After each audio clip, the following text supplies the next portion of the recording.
Hello दोस्तों, नमस्कार। मैं उदित नारायण आप सभी का आपके YouTube channel the greatness classes में स्वागत करता हूं।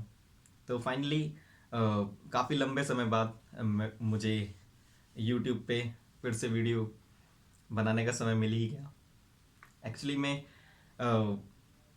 आई was preparing for my SSC CGL examination tier 2 which was held on 2nd of March।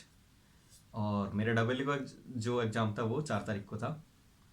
तो मैं यहाँ पे आपको अपना जो मेरा एक्सपीरियंस रहा एग्ज़ाम को लेके वो आपसे शेयर करना चाहूँगा। तो वन बाय वन हम चलते हैं। तो पहले हम रीजनिंग की बात करेंगे। तो जो रीजनिंग था वो ठीक ठाक था, क्योंकि पहली बार पूछा गया तो और मेंस में पूछा गया तो थोड़ा सा जो उसका लेवल था वो इन्होंने अच्छा बनाने की कोशिश की थी by putting the problems of puzzles, जो कि 3 या 4 दी गई थी मेरी शिफ्ट में। वो काफ़ी ठीक लेवल की थी। आप यूँ कह सकते हैं कि एग्ज़ाम में आप जो मेरी शिफ्ट थी 2 तारीख की, उसमें आप आराम से 20 या 21 क्वेश्चन कर जाओगे। उसके बाद आपको 2-3 क्वेश्चन आपसे होंगे नहीं। और जो जो इन्होंने डिफ़िकल्ट बनाने की कोशिश की थी उसको, वो था आपका पजल का सेक्शन। और कुछ वो जो थे एनालॉजी के क्वेश्चन 1-2, जिसमें इन्होंने हैशटैग वगैरह दे के दिया था, वो काफ़ी कंफ्यूजिंग था, बच्चों को समझ में नहीं आ रहा था। तो रीजनिंग वाज मॉडरेट।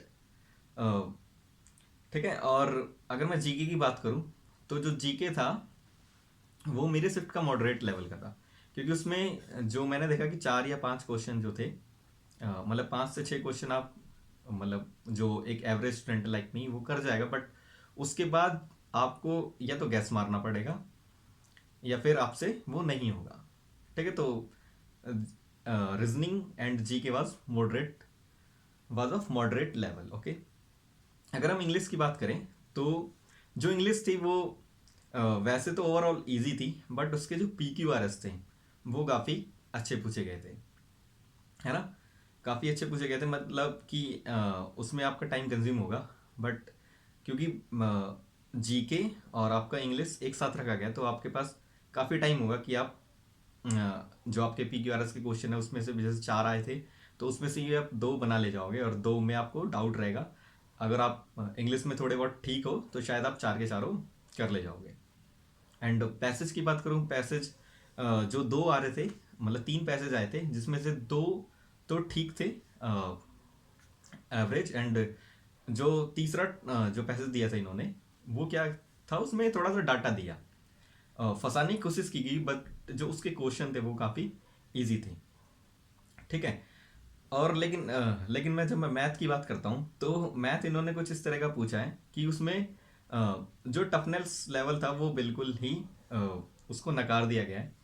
एंड जो मैथ था वो आपके प्री लेवल से भी घटिया आया था। ठीक है। तो पर्सनली मैं बोलूँ तो I was not happy about that, क्योंकि जो बच्चे पढ़ रहे थे लगातार 2-2.5 महीने से, और जिन बच्चों ने बिल्कुल, मतलब जो बच्चे पढ़ रहे थे 2-2.5 महीने से और जो बच्चे नहीं पढ़ के गए थे बिल्कुल भी, और उन दोनों में उन्होंने डिफरेंस एकदम खत्म कर दिया है जो मैथ का लेवल इन्होंने बनाया था। तो ओवरऑल मैं बोलूँ तो पेपर ठीक ही था, बट जो इन्होंने जो मैथ के साथ जो इन्होंने किया है वो एक्सेप्टेबल नहीं है। बट क्योंकि देखो ये जो चीज़ें होती हैं ये क्या करती हैं कि एग्जाम को लक बेस बना देती हैं। अगर आपका दिन ठीक है तो आप 30 के 30 कर जाओगे। अगर आपका दिन ठीक नहीं है और आपसे 2-4 गलती हो गई, और जो आपके साथ का ही होगा कोई, और जो कि बिल्कुल नहीं पढ़ रहा होगा, और उसका दिन थोड़ा बहुत भी ठीक रहा आपसे, तो शायद वो कर जाएगा और आप नहीं कर पाओगे। एंड जिस लेवल का पेपर था उसमें क्या होगा कि आपका तो पता नहीं हो या ना हो, लेकिन जो बच्चे, इन शॉर्ट मैं कहूँ तो देखो, जो पढ़ रहे थे ना बच्चे, उनका काफ़ी नुकसान हुआ है इस तरह के एग्जाम से। पिछले साल भी यही हुआ था मेंस में कि मैथ कंपेरेटिवली बहुत ईजी पूछी गई थी, और इस साल भी यही हुआ है कि इन्होंने मैथ का जो लेवल एकदम ही गिरा दिया है।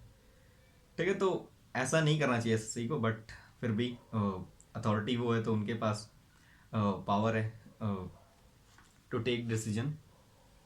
तो ओवरऑल मैं कहूँ तो जो एग्ज़ाम था वो इजी टू मॉडरेट में ही जाएगा। और जो पर्सनली यार मैं मैथ से तो बहुत ही ज़्यादा दुखी था कि क्यों पूछी इन्होंने ऐसी मैथ। मीन्स कोई भी बच्चा जाके 25 प्लस करके आ जा रहा था। ठीक है, और आप 2018 का मेंस उठा के देख लो, 2019 का मेंस उठा के देख लो। अगर 100 क्वेश्चन का पेपर आता था पहले, तो आप 100 में से जो एक एवरेज स्टूडेंट है वो 70 के करीब ही कर पाता था। और अब जो एक अच्छा बच्चा है वो कितने करेगा, ज़्यादा ज़्यादा 30 करेगा। और जो एक एवरेज स्टूडेंट है वो 25 प्लस कर रहा है, तो आप में और उसमें डिफरेंस कहाँ रह गया। ठीक है, क्योंकि आपके दो चार मान लो गलत हो गए, तो आप गए सीधा बराबर उसके, या फिर आउट भी हो सकते हो, है ना। तो खैर कोई नहीं, बट मेरा डबल एग्जाम जो था वो ठीक ठाक ही गया है। देखो आई विश कि कोई ना कोई पोस्ट मिल ही जाए यार इस बार। एंड जो जॉब का वो है, वो अ, क्या कहते हैं उसको, जॉब का जो सूखा है वो अ, खत्म हो जाए। तो आने वाले शिफ्ट के लिए तो मैं यही कहूँगा कि आप लोग ज़्यादा टेंशन वेंशन मत लीजिए, क्योंकि देखो एग्जाम में चैलेंजिंग तो कुछ बचा नहीं है। ठीक है, और रही सही बात कि एग्ज़ाम कैसा आएगा, अगर एग्ज़ाम ऐसा ही रहा जो लेवल आ रहा है, तो किसी कोई परेशानी तो होगी नहीं। ठीक है, बस हाँ आप दुआ करना कि भाई आपका जो दिन है वो अच्छा रहे, अदरवाइज़ कुछ भी हो सकता है, क्योंकि एग्ज़ाम पढ़ने और ना पढ़ने वाले में ज़्यादा फ़र्क बचा नहीं है अब। ठीक है, तो बस इतना ही था।